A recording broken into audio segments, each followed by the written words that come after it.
What's going on, guys? I just got home and unpacked from my 3-week RC adventure.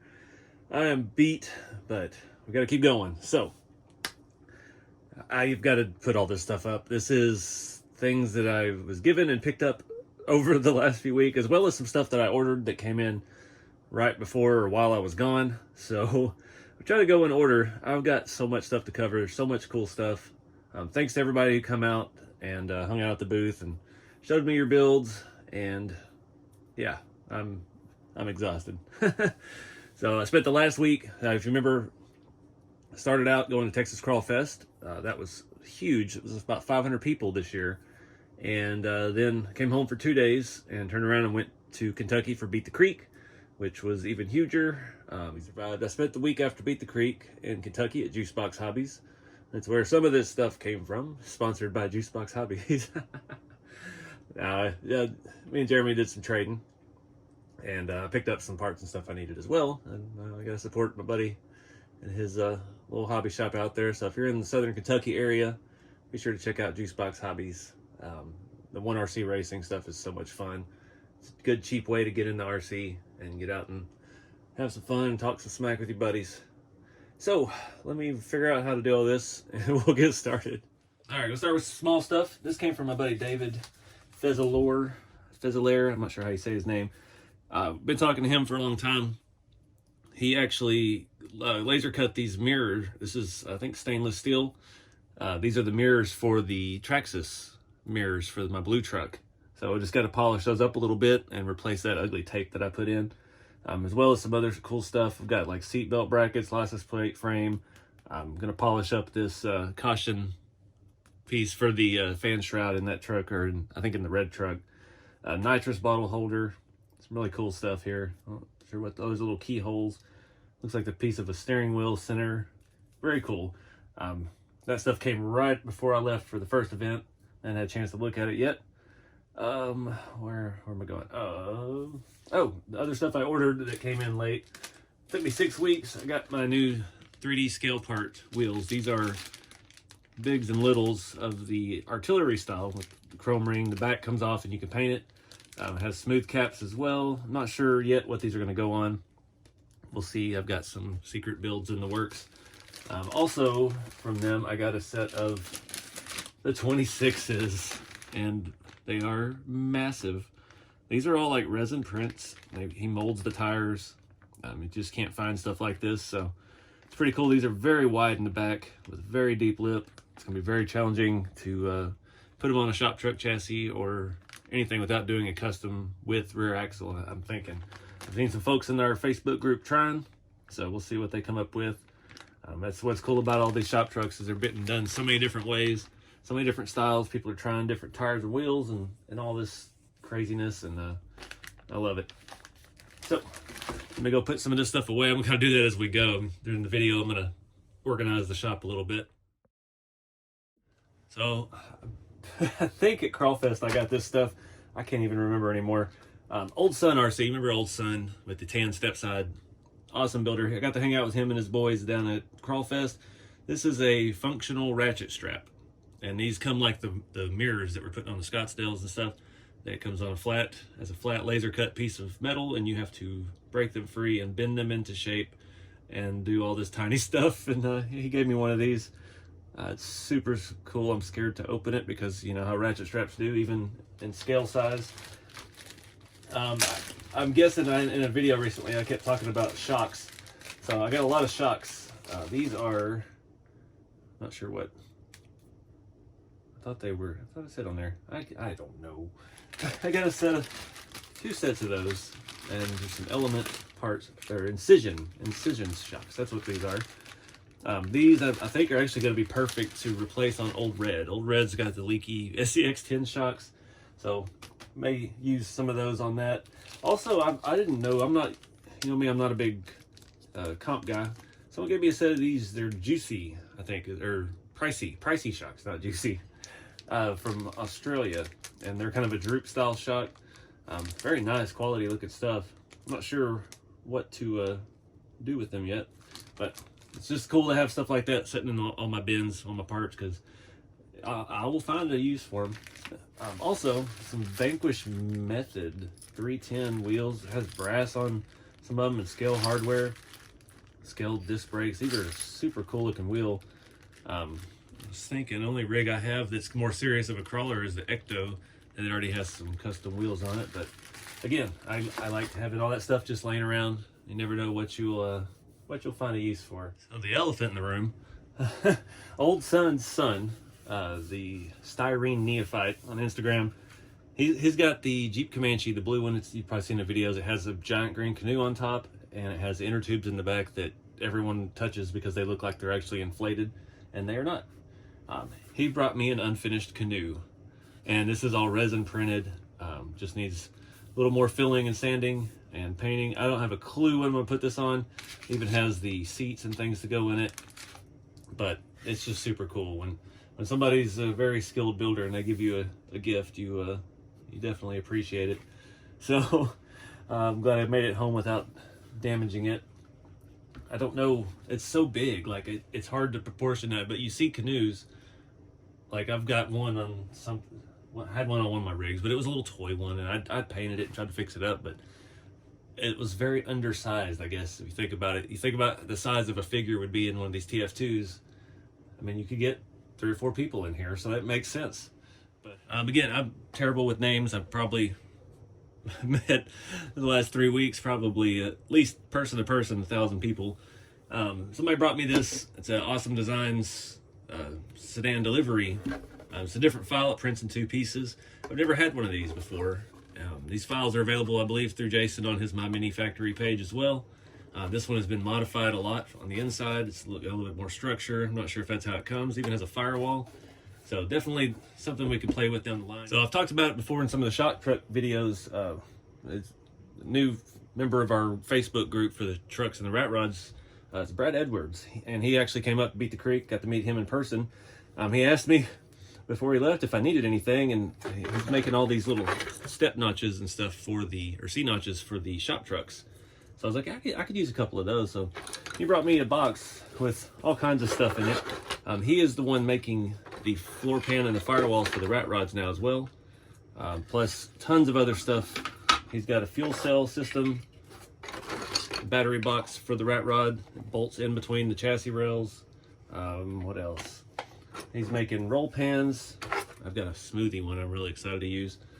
And the body mounts for the shop trucks, and even control arms. If you need a narrower offset, those files and stuff have been around. The hidden hitches for both the roll pan and a bumper, and lots of different varieties of stuff for my products, which is awesome. So I actually have given some of these away already. Jeremy got a shop truck kit from me. So one day at the shop, we were kind of piecing it together, and I was like, I've got all that stuff Brad gave me. So we got Jeremy set up with a body mount set, including the part that the body set comes with. So if you're using one of the RTR bodies, you don't want to steal the mounts off your TF2. He's printing those as well. And yeah, we got Jeremy hooked up pretty good on that. Also, Wayne's RC World, another good friend of mine, he gave me this rat fink flag as well as a ton of other stuff. I don't even know if I have anywhere to hang. Oh, I could do it behind the boxes maybe. It's upside down, but you get the picture. We'll get that out of the way for right now. He gave me a bunch of the fabric, like you've seen his crew cab and stuff. He's been finding fabric at like a dollar store. None of the ones around me have fabric, and they got these little rolls of colorful fabric. And he's talked about before how you glue that, because it is super thin. And he's been using like the E6000 and just kind of spreading it thin by hand and making it stick. So we've got some really nice looking fabrics there. And he did give me also a set of TL01 plastic arms and parts for that, and I gave that to Jeremy to work on his truck, because the trade me and Jeremy did really wasn't very good for Jeremy, so I kept throwing more and more stuff on. I gave him an SSD engine for it, and trying to help him get as far along as he could while I was there. Yeah, thanks to Wayne's RC World, got a couple more rat rod axles too, which never have enough of these. Never actually seen the silver one like that. Looks pretty good. These are both the stock Tamiya height ones, which can be used on the super short chassis, and any of them really. All right, I gotta go put some stuff up. So Wayne got one of the first ones of these when they came out, and it was missing paint and rusted, and didn't have a very good finish on it. So he got in touch with RC4 Drive. They sent him a new one, and yeah, he said he'd save this one for me since I don't mind rust. So this is for the Scottsdale, and I think it works on the Blazer as well. I would really like to have it sandblasted and chrome plated, but I don't know. I gotta find some chrome shops around here and see what they'd say, see if they laugh at me for wanting to chrome plate little toy parts. But we gotta do what we gotta do, because that red truck needs a chrome roll bar, and this one, the tubes and stuff are actually a good size for it. I think it would look fantastic on there. So thanks to him for that. He's been saving this months. He was like, "You want it?" I was like, "Yeah, I'll take it." And he remembered to bring it out to me, so thanks for that. I'm not worried about a little rust for my builds. Actually, I'm gonna set this in the back of the red truck real quick. Just have a little look-see. Don't scratch the paint. Oh yeah, just needs to be chrome. I'm gonna leave that there for now. Trying to find homes for all this stuff. So this was a cool thing. Somebody ran across all the Tamiya time videos. Said, "Hey, you like vintage Tamiya stuff? This is a shock set for," where did it say it? The Big Wig, Super Shot. Works on a couple different ones. I didn't even look to see what the year is on this thing. It's just the basic like plastic kit shocks, but I mean, it's still sealed. Like that just blows me away. I'm sure we can find it online, but that's just cool. I mean, I don't have any need to ever open this. So it's definitely going to be like a wall hanger collectible thing, because it's just neat to see how the world used to look when you buy it in a package. So my friend John Parson, he's comes to events and helps work with ACP RC doing the wheels and stuff, and they've actually got a shop that they opened up in Michigan, Detroit, in a mall, and they're doing the 1RC racing. They've got an indoor crawler course. It's a really cool looking spot. They're kind of doing like what Jeremy did, where it's focused more on doing stuff than just having a giant shop full of product. And it's a good way to get out and do something with the hobby. So, but John goes and helps Aaron and Jamie set up all their stuff, John and Carrie.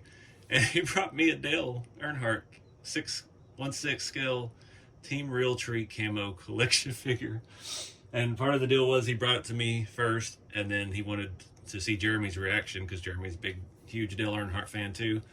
Because he did have another thing for Jeremy. He got a Dale and a junior set.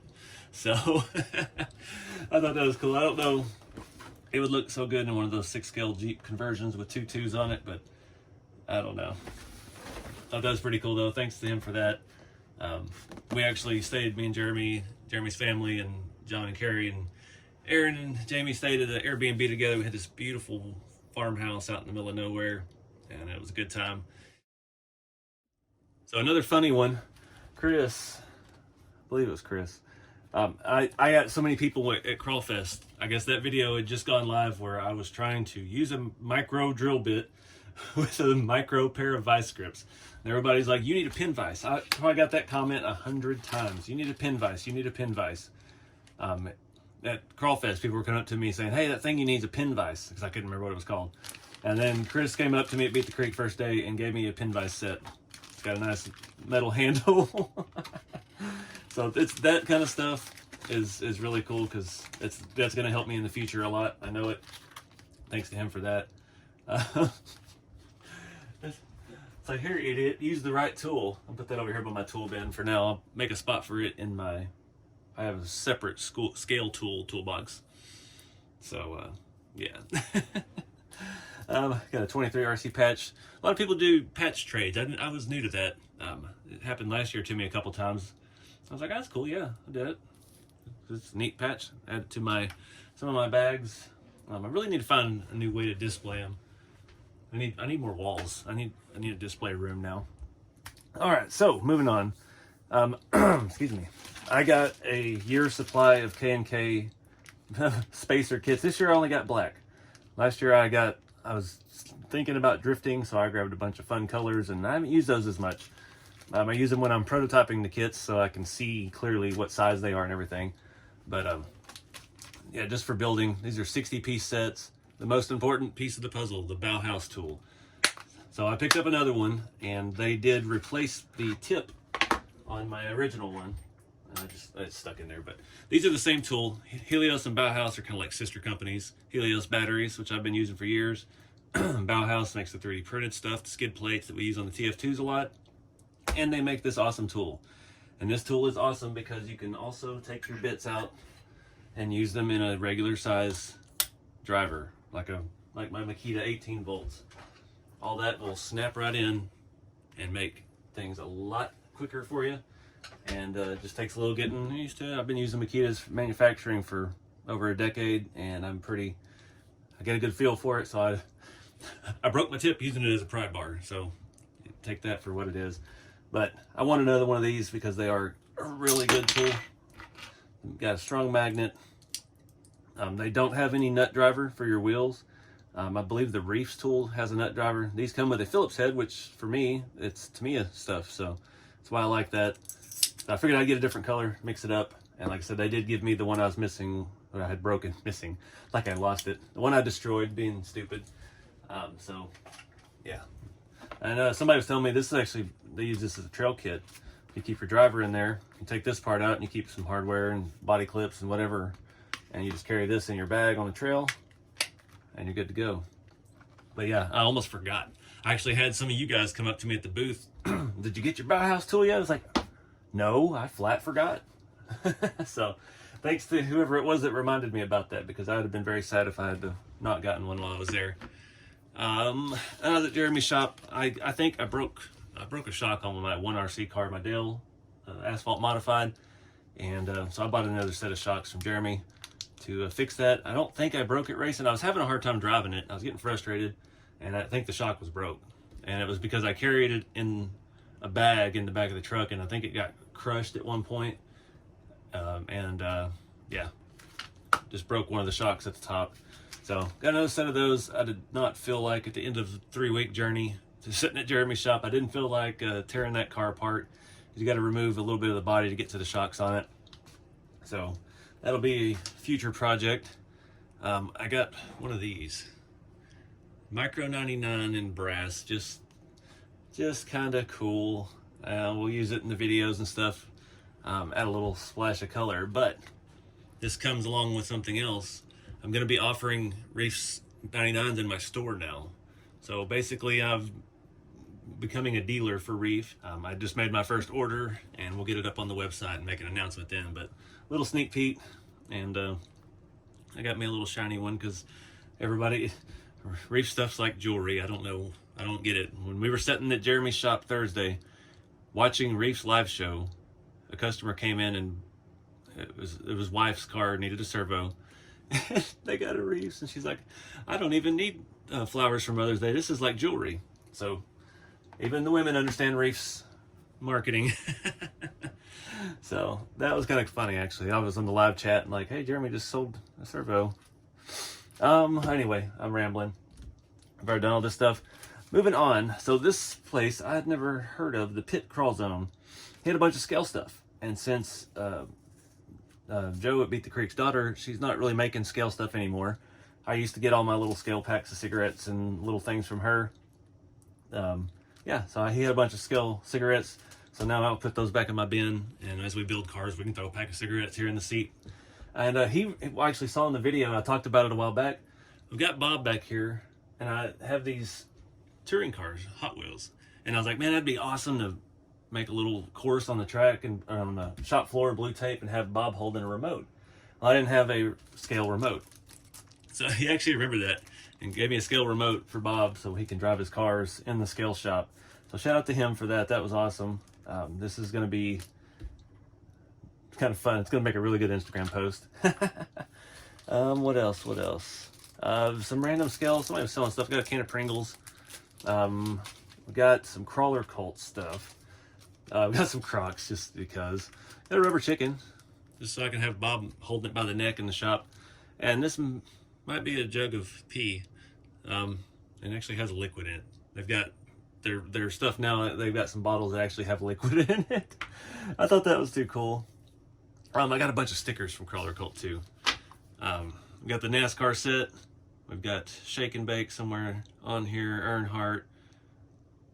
Jesus saves all his money for illegal parts. He's got so many sets of stickers, and I was actually talking to him about doing some scale stickers for RC Everyday, and I thought it'd be cool to do like do both of my logos and just have some bumper stickers, you know, because I love this kind of stuff. I have these all on top of the sticker drawer. When I'm building trucks, I'll go through and be like, oh, I'm running out of stickers. I need to find something funny. But yeah, lots of band stickers. What was this one? I think I got this one because I had the Kennedy and Keep on Tiny Trucking. Some of these are, you know, not family friendly, but it's all in fun. This one has a bunch of like inspection stickers for other states and things. And yeah, got a few sticker sets. Also got me a shirt, which I had to use to keep something wrapped up nice and safe. Oh, Keep on Tiny Trucking. So, got me a Crawler Cult shirt. The first one I've ever had, actually. So, I just love the little scale stuff like that. And he has so much stuff to choose from. It was pretty neat. And they had a really neat setup the way it's all in little bins numbered. And you can look at it, and then they just reach in a file and pull out that number. It's pretty cool. Again, I found something from Wayne. Wayne has been like on this kick printing off little scale things. So he did the street signs I have in the shop, that say RC Everyday Parking. We got Scale and Squids Parking, and he's been doing these magazines, which are, not sure if I can get you, I can get a front license plate thing, but he's doing like street trucks, mini truck, but he's putting pictures of his trucks on them, his actual RC trucks. So that is really cool. We got a Heartbeat of America front license plate thing, if I can get it out of there. Tons of magazines. He's doing like not just like show truck magazines, but like the LMC catalog with the square body on the front, street trucks, Brothers, all the aftermarket companies that send you catalogs when you buy one thing from them. So it was a really cool thing. They look cool. You just like stick them down in the seat of the truck. There was a vendor not far from us that was doing laser stuff out of wood, and Wayne went and got everybody their little logo made. Thought that was pretty cool. It's RC Everyday Kentucky 5 of 24, Beat the Creek. Little commemorative license plate. There's a couple other things in here, like the look, do not touch, like the car show thing. I'm gonna actually keep the plate out with my other plates. So where are we at? We're almost to the big items. When I was in Kentucky, we went to Cumberland Falls. It's the first time seeing that. Every time, for a while, since Jeremy's moved there, we've been going to waterfalls. So I just had to I started getting collectible things like that just to commemorate it. It was gorgeous. It had rained a lot and the waterfalls were raging, and yeah, it's just cool. We always do those little group trips because Mike and Muck Boots Mike, Wayne's RC World, and our buddy Greg up there, they come down after Beat the Creek to Jeremy's place, and I come back with them, and we all just hang out, go do touristy stuff and go crawling. And we went and crawled the spillway up by Cumberland Lake, and hung out at the shop and raced and just have a good time. It's neat. It all started at USTE when me and Jeremy met, and then next year he brought Mike and Wayne down, and then next year he brought Greg down, or vice versa. I think it was Greg first, then Mike and Wayne, so we all became friends. And we didn't get to all hang out this year in February, so they've been coming to Jeremy's after Beat the Creek so we can all hang out and have a good time. So I gotta clear some of this stuff off and move on to the big items. All right, so I was talking earlier about Aaron and them. I bought at the Gauntlet last year the HPI RS4 we did a video on, and he said, I know I got the instruction manual at home. So he remembered and brought it down to me. So I actually have the original instructions as well as a graphite belt tensioner plate thing.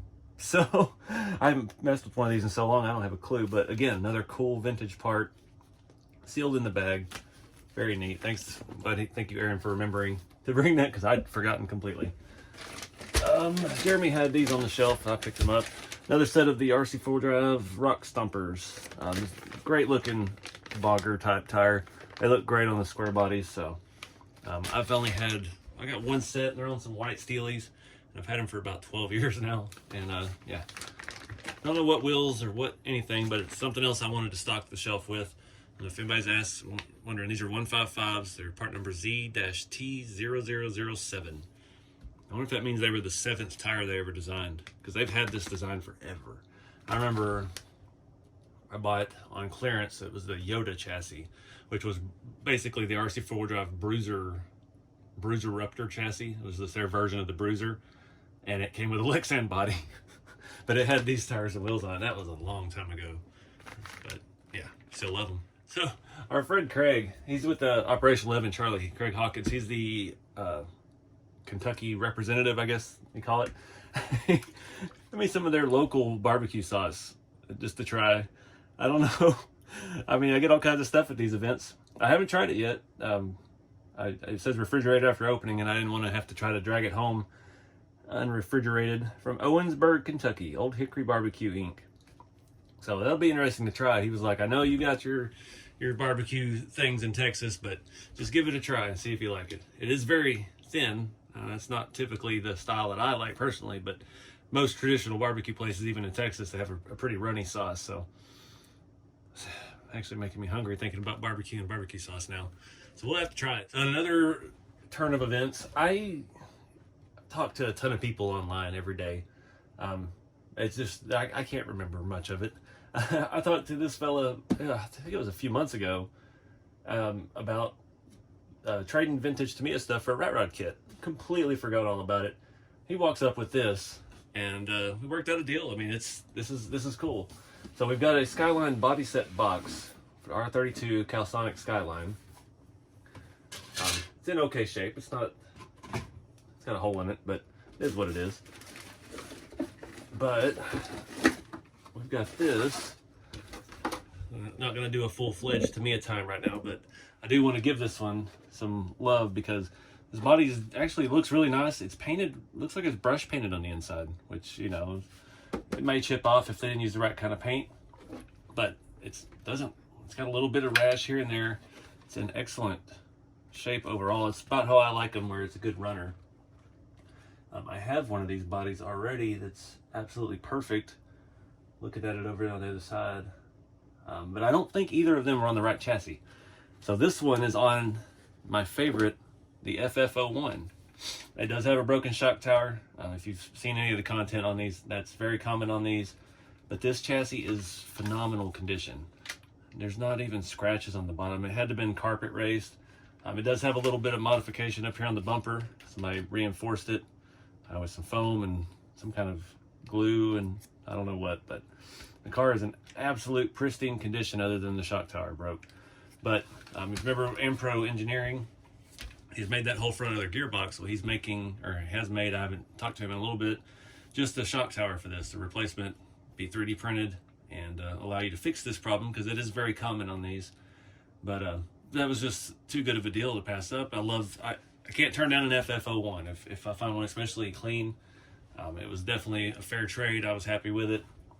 And I think he was pretty excited because I guess he didn't like Tamiya stuff. He'd rather build a rat rod. So that was really cool. I'm sorry I don't remember his name either. I'm so bad with names. This has a really cool old, it's got a FM high-tech radio or receiver, but it's got an old Futaba MC230CR. This is a FET speed controller, neutral, high, and brake. Really cool. I've never seen one quite like that. I looked them up online. They're not overly expensive. You can get them all day long for 20 or 30 bucks. I even found one new in the package for like 75, but still neat, cool vintage piece. It's just old tech. And this old wiring job here is insane. But just a super clean car. I don't know what I'm gonna do with it yet. Obviously it's not the right car for this body. This would be an all-wheel drive platform. I think the wheels are right for the body. I'm not 100% sure. But we do have the instructions for a TG10 Mark I with a Subaru body. So a gas-powered rally car. So that's some chassis I've never had. I've never had any of the Nitro Tamiya stuff. But again, all this stuff has value. I love these instruction books. Just the diagrams and the way Tamiya demonstrates everything. I learned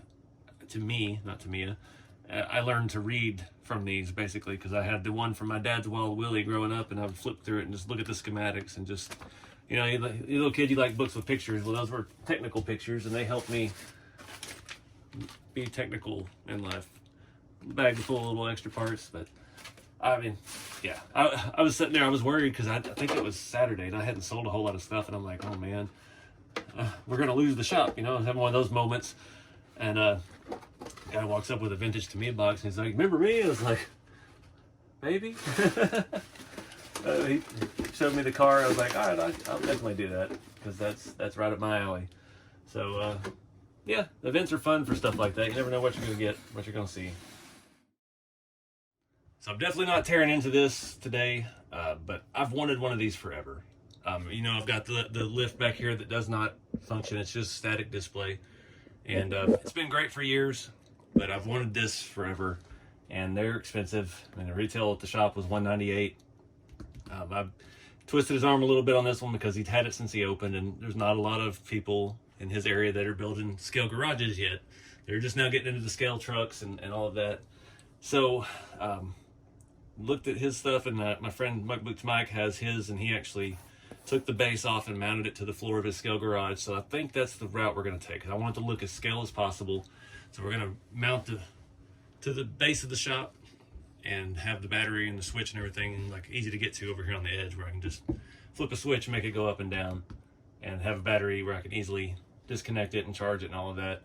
So that's going to be a massive undertaking, because not only is this table, that's 1/2 inch plywood, but then there's about 1.25 inch thick laminated tabletops that are underneath that. And then I used all the scrap wood I had at my last house when I built this. So there's like 2x6s and poster 4x4s, and it's all like deck screws and stuff. So this place is pretty well built. It's going to be tough to install an actual working lift, but I got to do some thinking too if I want to put it on that side or this side, if I want to angle it, do it straight, because if we're going permanent, we can't just move it around like we can the other one. So yeah, but I couldn't pass it up and see it in person, and he has one in his shop too. So I got to again get my hands on it, and it reignited that urge to have a functioning lift in the shop again. And here we are. And I think this is the color. Is this Impact XP 9N? I don't know. I can't read part numbers. They were blue when they first came out, and then I think they switched them to the gray ones. All right, what do we got? Safety stickers. Okay, we got the gray one. That's good. It's got a little battery adapter for XT60. Bunch of hardware. So this is the base. The battery goes in the base, from what he was saying. Oh wow. Ha! That's not what I expected. All right. I dig it. So we're gonna do some thinking on that, but definitely something I've always wanted in the scale shop. So we'll get this out the way, and we're talking about the last item. Someone gave me, it's extremely special, and I've got some plans what I want to do with it, and talk a little bit about the person that gave it to me. So check this thing out. So my friend Austin lives in Kentucky. Met him through, what was it? I think it was Beat the Creek. Met him through Beat the Creek. He's built a rat rod, and they came down to USTE, him and our friend Bob and Don, and a whole bunch, nice group of guys up there they've gotten pretty close with. And the last, I think it was the Yankabilly's event in Somerset, a little small event. He brought his friend Eric, and Eric is a builder. He is a scale builder. He doesn't do social media. He doesn't do bodies to order. So before you even ask, he's a painter. He's an airbrusher. He's the one who built Austin's yellow utility bed on his lowered square body. Just scratch styrene build. He is an awesome builder, and him and I hit it off down at the Yankabilly's event, talking about rat rods and ideas. He's building a rat rod right now that's going to be actual woody. He's already got the chassis stuff, and it's been over almost a year, and he's only got the chassis stuff. He knows how to take his time with it. He just showed me some pictures and stuff of it, but he doesn't post on social media. He doesn't even have social media. He keeps to himself, and he just builds awesome stuff in the background. So you may not even know it if you meet him, but he did this. This was actually the cab he got from me at that event. He decided he didn't want to cut the cowl off and then build the rest of it. He would just make the cowl too, since he was making the rest of the body. So he did this up and gave it to me at Beat the Creek. This is his airbrushing. Some of this larger stuff is hand pinstriped. Just an epic patina. The body work on this is phenomenal. It's perfectly smooth. Yeah, that was a huge honor. I've only known this guy for a year or so. Really, really good person and really, really excellent builder.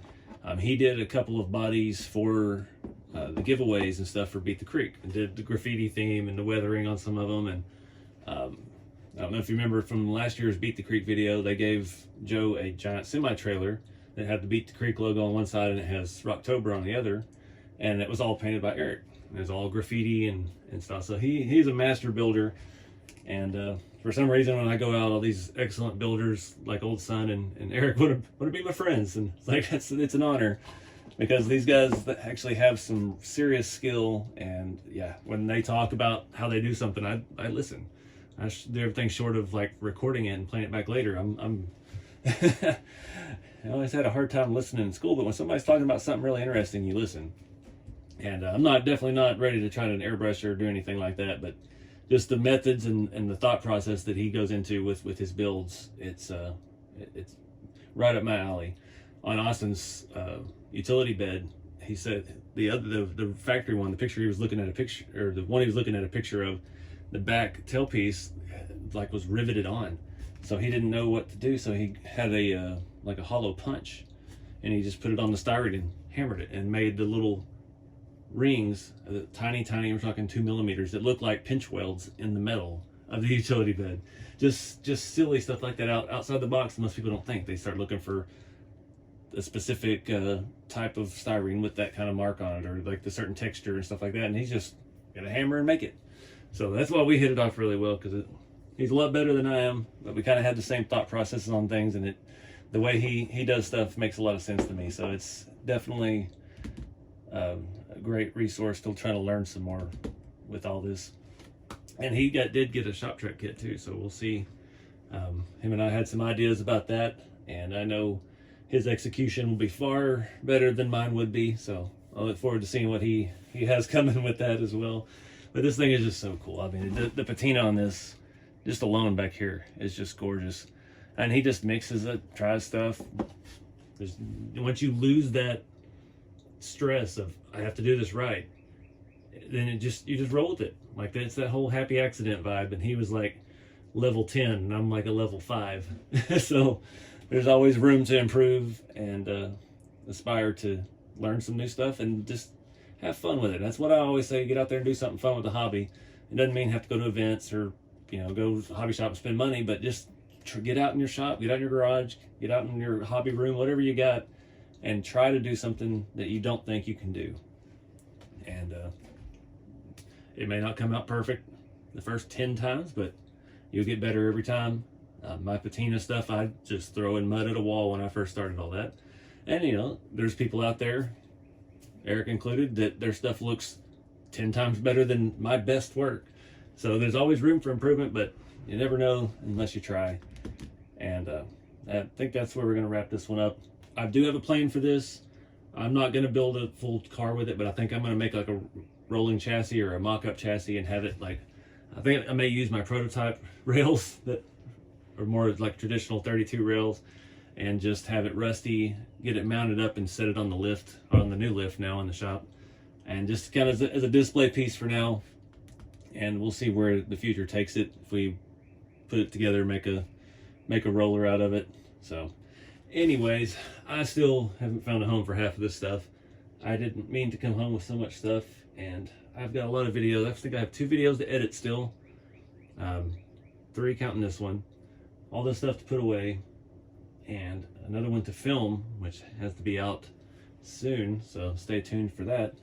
But yeah, these events have whooped my butt. I need to get some sleep tonight. I've got to pack orders tomorrow. Again, now that I'm back home, the shop is open. I had a bunch of orders yesterday on Friday when I opened it, and yeah, get those all packed up, shipped out on Monday. And check out rceveryday.com if you're looking for shop truck kits. I've still got some of those in stock, and I've still got rat rods and cabs and everything.